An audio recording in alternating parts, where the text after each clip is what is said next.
টেন্ডারবাজি হয়তো নেই, কিন্তু আপনাদের দলের মধ্যে খুন গুম হয়েছে এরকম নজির রয়েছে। এ ব্যাপারে আপনি কি বলবেন?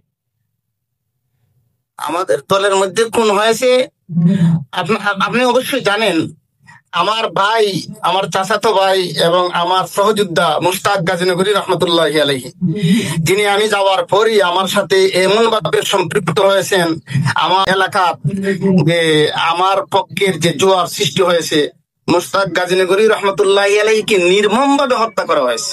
আপনি অবশ্যই জানেন, এই পর্যন্ত আমরা তো এই যে গায়েব জানি না কে হত্যা করছে, কথা জানি না।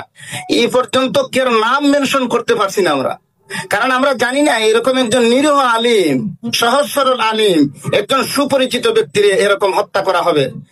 আমরা তো জুলাই আন্দোলনের পরে আরামে ঘুমানোর কথা, এখন গুম হওয়ার কথা না।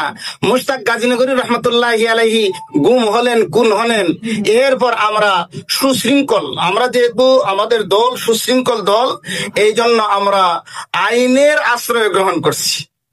আমরা অতটুকু আমি দেখছি দেশে যাওয়ার পর প্রশাসন 5 আগস্টের পরের প্রশাসন আর আগের প্রশাসন এরা 3 তফাৎ।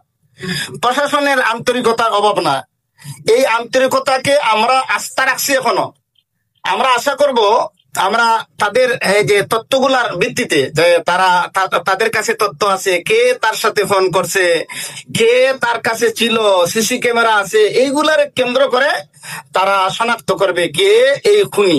সুতরাং এই খুনিকে তারাই নির্ধারিত করবে। আর যারা এই খুনকে দামাচাপা দেওয়ার জন্য শাক দি মাছ ডাকার চেষ্টা করে, এগুলাও প্রশাসনের কাছে আছে। আমরা আশা করব আপনার অবশ্যই মুশতাক গাজীনগরী রহমতুল্লাহ চিনেন, একটা আলিম খুন হবে, এটা যদি এরকম অবহেলায় চলে যায়, প্রশাসন এটার মানে সুস্থ তদন্ত করে না, একটা আলিম যে জায়গা নিরাপদ না, সাধারণ মানুষ কিভাবে নিরাপদ হবে? আমরা আশা করব প্রশাসন সুস্থ তদন্তের মাধ্যমে এই খুনিকে বাহির করবে। আমরা এই আশা এখনো ব্যক্ত করছি, আবারও ব্যক্ত করছি।